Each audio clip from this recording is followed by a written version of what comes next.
Welcome everyone to a Baseball America video from the Cws series here in Omaha, Nebraska. I'm John Manuel along with Aaron Fitt. Aaron, two really interesting games today. Took a little while, long games, but North Carolina over Southern Mississippi 11-4, Texas 10, Arizona State 6. And the games really were more interesting in my mind for the individual performances. And then we saw two of the greats of college baseball today. One, Dustin Ackley, one of the players who are more of the transient greats really in college baseball, the ones who come and go. And then one of the enduring greats, a coaching great in Augie Garrido, pulling some magic in the second game with a dugout meeting and then Texas scoring 10 unanswered runs to come back in Arizona State. That's a lot of fodder to talk about. Let's start off plain and simple. Dustin Ackley, best hitter in college baseball. Best hitter you've seen in your 5 years covering college baseball? Without question. He's the best hitter I've seen in college baseball over the last 5 years. I mean, this guy squares up everything. He hits it to all fields. He's got such an intelligent approach. I mean, everyone knows who Dustin Ackley is, but to see it time and time again, to see it on the grandest stage in college baseball, so much consistency. Over and over again. This guy is the all-time hits leader in Omaha. He comes through every single time. It doesn't even matter. Yeah, when he fails, it's news. When North Carolina had him with a runner on base in the ninth inning against Arizona State in the opener, and he didn't bring home a runner from first base, it was almost surprising. Wow, Ackley didn't get it done. I mean, it's so rare when he doesn't, and he's hit safely in every game he's played in the Cws series in his 3 years. 27 hits. He has 21 singles. The old record for hits was 24. This guy has 21 singles. He's just a machine. A pleasure to watch play. You almost wish that he'd run more on the bases or hit for a little more power, but that's almost asking too much. I mean, the guy's a machine. He's fun to watch run just first to third, even when he's not stealing bases. He's just such a great athlete, and it was on display a couple of times today because he was on base so often.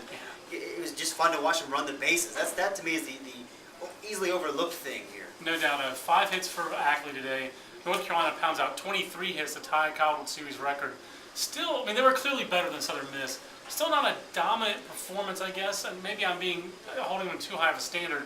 But now they're getting Arizona State. We're going to get more detail in the second half of the podcast about Arizona State's loss to Texas tonight. But Aaron, really looks like North Carolina's in better shape than Arizona State going forward in this half of the bracket with Matt Harvey, with Patrick Johnson, even with Brian Moran, Nate Striz, Colin Bates.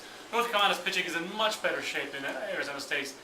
It's your pick, North Carolina, versus my pick, Arizona State, in this elimination game in 2 days. We're not necessarily making our picks, but Carolina really I'm making my pick now. Shape. Thenorth Carolina is going to win in 2 days. I just think Arizona State, Pat Murphy said it today,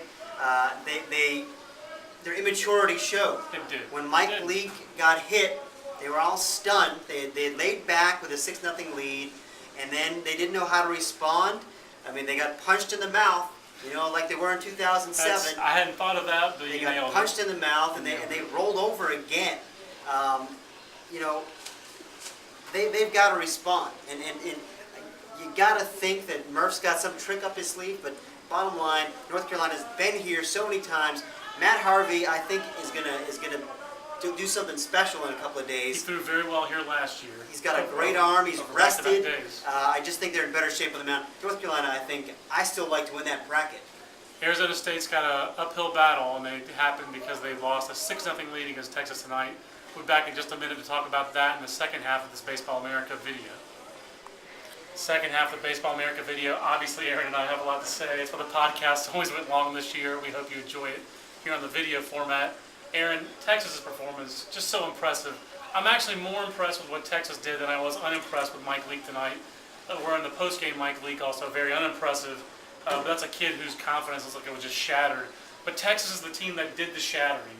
They took it to Arizona State, even down 6-0.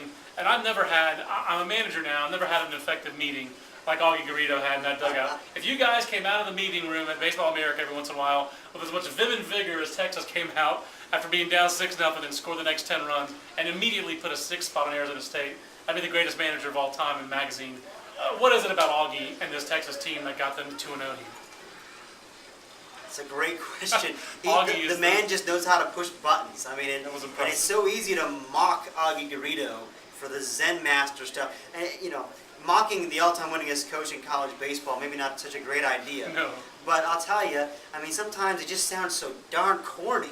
But he believes it. Every single press conference, he's talking about, the word spiritual or some variation of the word spiritual. I feel like comes up. But doggone it, John, he believes it, and it works. He believes it. Most importantly, his team believes it. I'll tell you, after talking to him tonight, I think I believe it, because he might have converted me on the church Augie Greeter tonight. He got those players to flush those first 3 innings and move on. And Texas, if you didn't see that on the field, that was just the most visual element of it to me, Aaron, is that they clearly put the first 3 innings behind them. They couldn't control what happened anymore. They moved on, and they dominated the rest of the game. Taylor Youngman's a huge reason why they dominated the game. Now, we're probably not going to see any pitching performance like Taylor Youngman's tomorrow. We've got Arkansas and Virginia in an elimination game on the other side of the bracket. Let's quickly talk about that game. I got to think this is an interesting battle. I think a lot of college baseball fans are going to measure this as SEC versus ACC. If you're not a Hogs or a Wahoo fan, you're going to look at this as SEC versus ACC. To me, this is really going to be a battle of the bullpens and a battle of whose offense wins, because I don't think either team has a starting pitcher ready to go 9 innings and dominate the other team. The X factor is Drew Smiley, the freshman left-hander from Arkansas. Yep. We just don't know what to expect from this guy because he was brilliant against Oklahoma in regionals. And that's a tough team. I believe he took a no-hitter into the 9th inning. I think you're right. Redshirt freshman, first appearance ever in Omaha. But that was his first win since March. I mean, this guy, can you count on this guy? Maybe you can't. Maybe he's going to come through. That's Arkansas's potential advantage here, is that they've got a starter who's fresh, who could potentially pitch deep into the game and maybe dominate. But we just have no idea. Now, Virginia has a couple pitchers. They like to go the staff approach. They'll go with their 5th-year senior, Robert Poutier. Mr. Poutier. Probably. We don't know for sure, but we expect they'll go with Poutier. I expect to see a lot of Matt Packer. I think you could see some more Andrew Caraway. Maybe Billabong Mori? No? Unlikely. Unlikely. Well, we'll wrap this up. I'm leaving Omaha. Aaron and Kirk will be here to carry on. And I'll probably check in over audio chats or that kind of thing because I can't keep my mouth shut about college baseball. Love it. Aaron, another great year. So much fun covering this event with you. Kirk, thanks for the help with the video. And thanks to all of you for checking us out at Baseball America. Hope you enjoyed the video. We'll have more throughout the rest of the College World Series right here from Johnny Rosenblatt Stadium at baseballamerica.com.